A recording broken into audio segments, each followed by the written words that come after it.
Good morning and welcome to e-learning classes of St. Michael's Academy, Bethian. Students, myself Dr. Janand, and we have the economics of class 11. In the previous video, we discussed about the central problems of an economy. Now we have to discuss how these central problems are solved in the different types of economy. You already know that there are three types of economy: mixed economy, capitalistic economy, and socialistic economy. Now we have to discuss about the solution of the central problems in different types of economy. First we take the market economy. Capitalistic economy is called market economy or free economy. You already know that it is that type of economy in which all the assets are owned and controlled by the private persons or private institutions. Production take place for the benefit of the profit. Expected profit is the pivot on which the entire capitalistic system turns.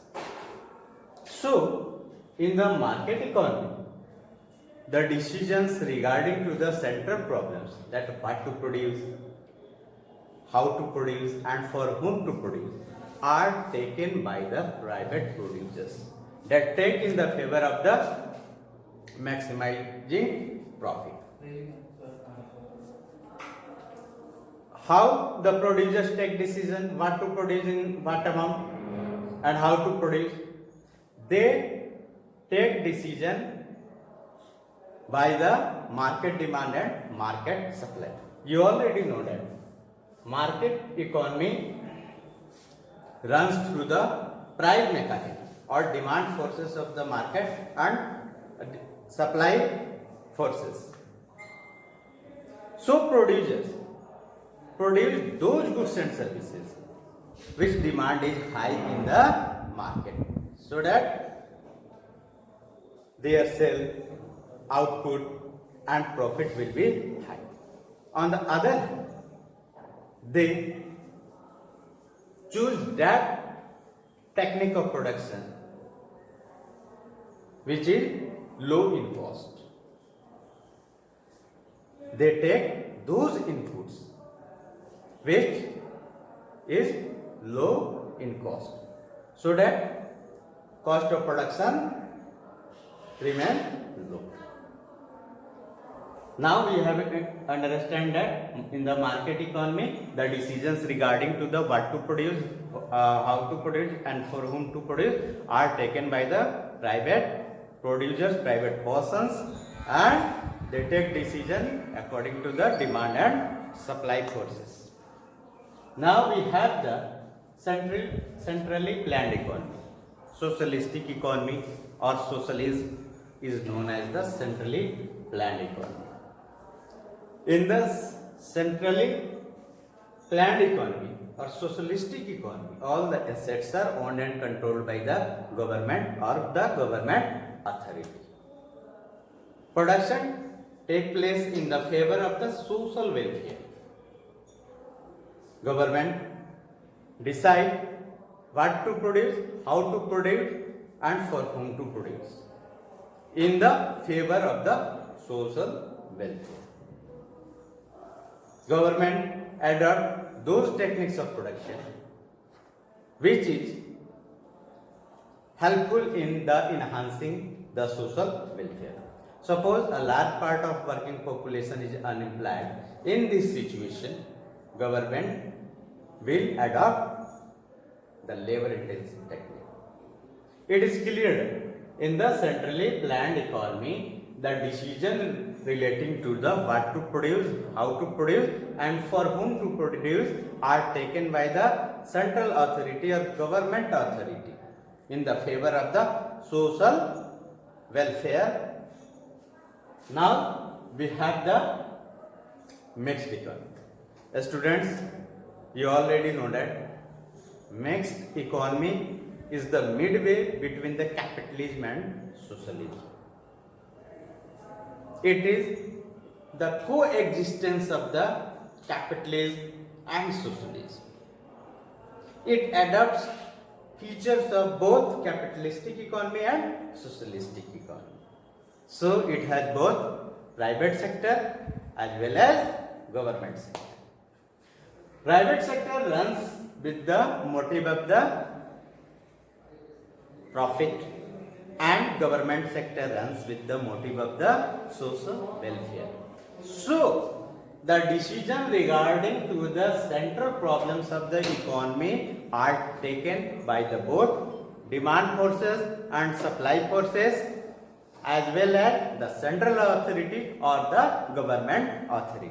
In the private sector, the decision regarding to the what to produce, how to produce, and for whom to produce are taken by the private producers in favor of the maximizing their profit. On the other hand, in the government sector, the decision regarding to the central problems are taken by the government authority or the central authority for the enhancing the social welfare.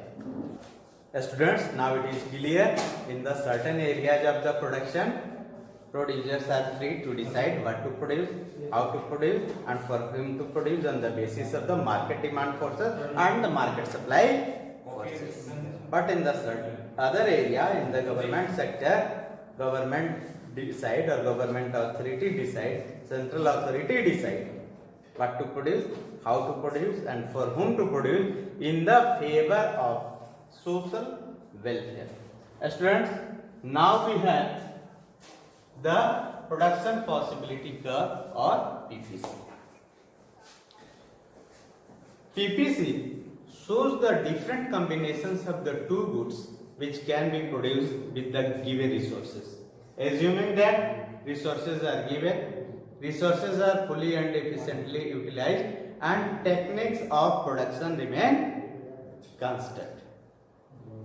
PPC shows the different combinations of the two goods which can be produced with the given resources, assuming that resources are given, resources are fully and efficiently utilized, and techniques of production remain constant.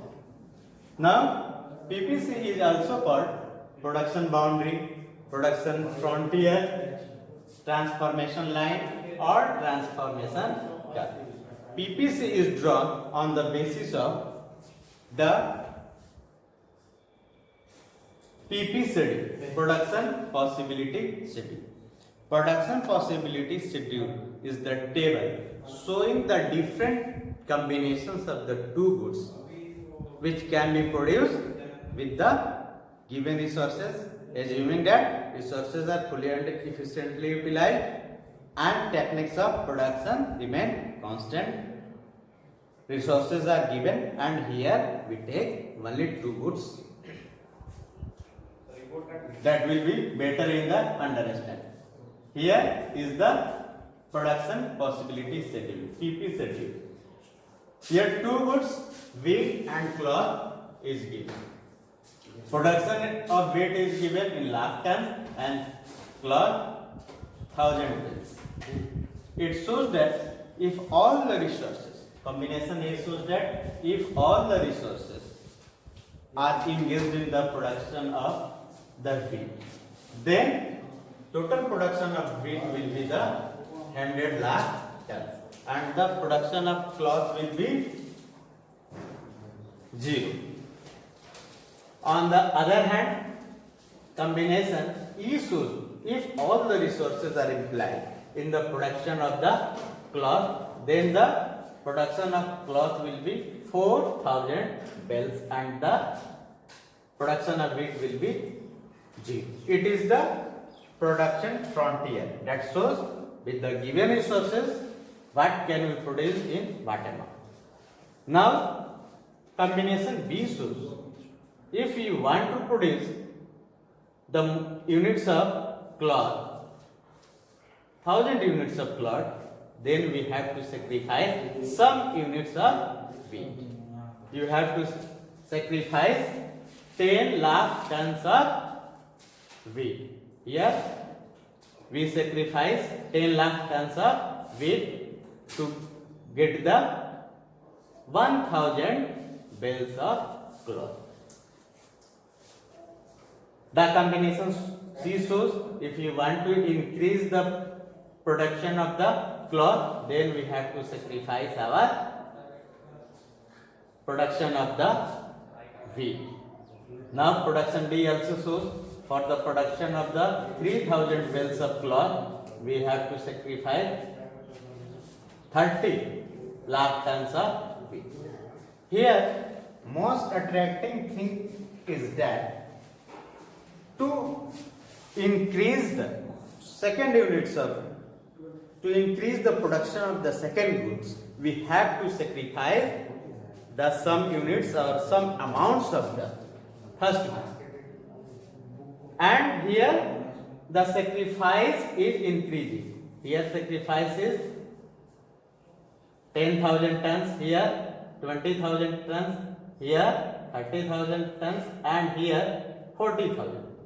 This gap is increasing. That is MOC, marginal opportunity cost, or MRT, marginal rate of transformation are increasing. So students, if you have to prepare a PP schedule, then you have to mind that you have to prepare in the increasing order of MOC so that PPC will be concave to the origin. The graphical representation of the PP schedule is called the PP curve. That is called the production possibility curve.